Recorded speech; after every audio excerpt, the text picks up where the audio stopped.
Let's see if I can get through a reading, a card reading, and a book reading. This was gifted to me by a really special person. Yeah, so we will try this deck.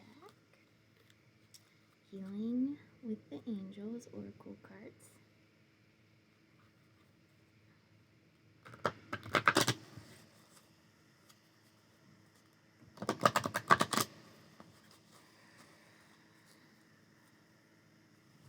You don't always have to say the words out loud, you can say them in your head. But it's good to ground yourself before doing cards in whatever way works for you. Miracles, Enchantment. I'm just going to pull one card. Oh, this one. Balance.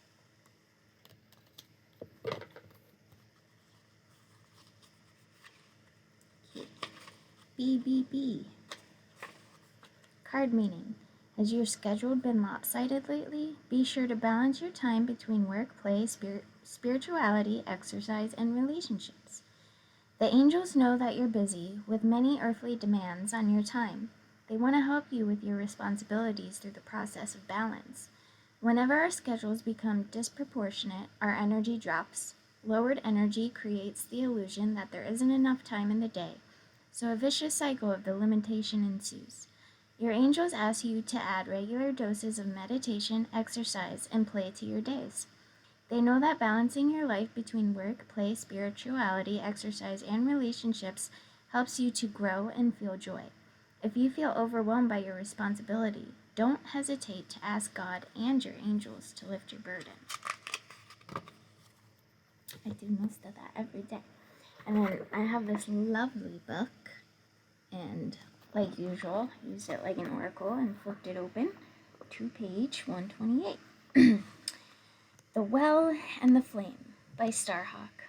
Circle round and I'll tell you a story. Once there were two children, a sister and a brother named Bridget and Alex, who lived in a land where winter brought deep snows and much cold. The children loved to play in the snow, to make huge snowmen and dig tunnels in the high banks and have snowball fights.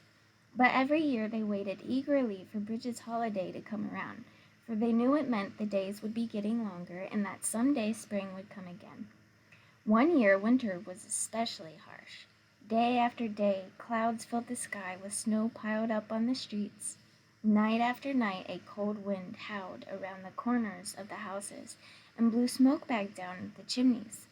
Bridget and Alex grew very tired of staying in the house, for on many days the air was too cold to play outside for very long, even when they wore their warmest jackets with wool sweaters underneath and snow pants over their jeans and an extra pair of wool socks in their boots, and all the hoods and scarves and mufflers they could put on.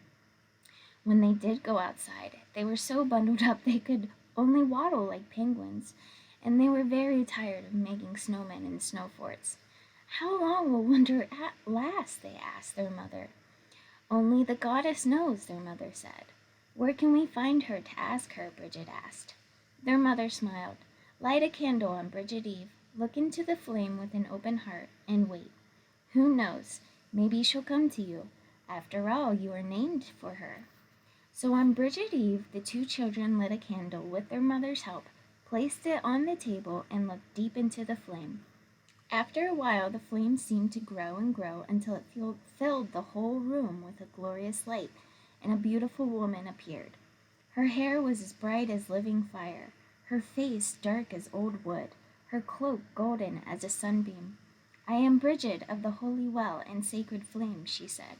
Why have you called on me, my children? Oh, Bridget, I am named after you, said the little girl. We called you to ask a question. How long will winter last? Alex asked. Winter will last until clean water rises in the sacred well and the bright flame burns on every hearth, the goddess said, and then she disappeared. What does she mean? The two children asked. They went to ask their mother, but she could not say. They asked their father, but he only winked and said, That's the trouble with the goddess. It's hard to get a straight answer from her. So they went to bed unsatisfied. The next morning they woke up early and decided that they would go from house to house in their village and see whether or not a good warm fire was burning on every hearth. And they would ask everyone if they knew of a sacred well. So they did. They bundled up in their warmest jackets with wool sweaters underneath and snow pants over their jeans and an extra pair of wool socks in their boots and all the hoods and scarfs and mufflers they could put on and went outside, waddling like penguins. From house to house they went, all through their village. On every hearth a warm fire burned, and while people were very kind to them and offered them good things to eat and warm things to drink, nobody knew about any sacred well. At last, they had visited every house in the village. The only one left was the cottage of an old man Mad Dog, which lay across the frozen fields on the very edge of the forest. Nobody liked old Mad Dog. He was crusty and mean and didn't appear to bathe very often. And he was a stranger who had come from far away. When children came near his cottage, he yelled at them and shook his big walking stick. And when the other people in the village were working hard, old man Mad Dog simply sat on his porch, rocking in his old chair and smoking his pipe. Stay away from him, parents told their children. He's a foreigner. He's lazy and dirty and probably dangerous. And the children stayed away. But now, from the very edge of the village, Bridget and Alex could just see the roof of the old man Mad Dog's house. That is a tongue twister. There was no smoke coming out of his chimney. Surely the goddess couldn't have meant that we were supposed to light a fire on his hearth, Alex said. I'm afraid of him. He'll probably yell at us and shake his stick, Bridget agreed. But still, I think we should go and see if he has a fire. So they did, wading through the deep snow that covered the fields so thickly they seemed to be walking in a tunnel as high as their heads. At last they came to old man Mad Dog's house. The door was closed and there was no smoke coming out of the chimney. Maybe he's not home, Bridget said. Maybe we should just go away. Let's look at the window first, Alex suggested. They peered in the small glass window and saw old man Mad Dog lying on his bed. There was no fire on his hearth. Maybe he's sick, Bridget said. We'd better go in and see. The door was not locked, so they entered the room. It was cold as the cold air outside and dirtier than any room Bridget had ever seen. Old man Mad Dog lay on his bed, moaning and shivering with fever. We've got to help him, Bridget said. She brought him a drink of water, while Alex took an old blanket and shook it outside and then covered the old man. They ran out into the forest and gathered fallen wood until they had a big pile. Then they lit the fire on the hearth, and soon the room began to grow warm. They found some potatoes and carrots and onions in a bag and cooked up a nice hot soup.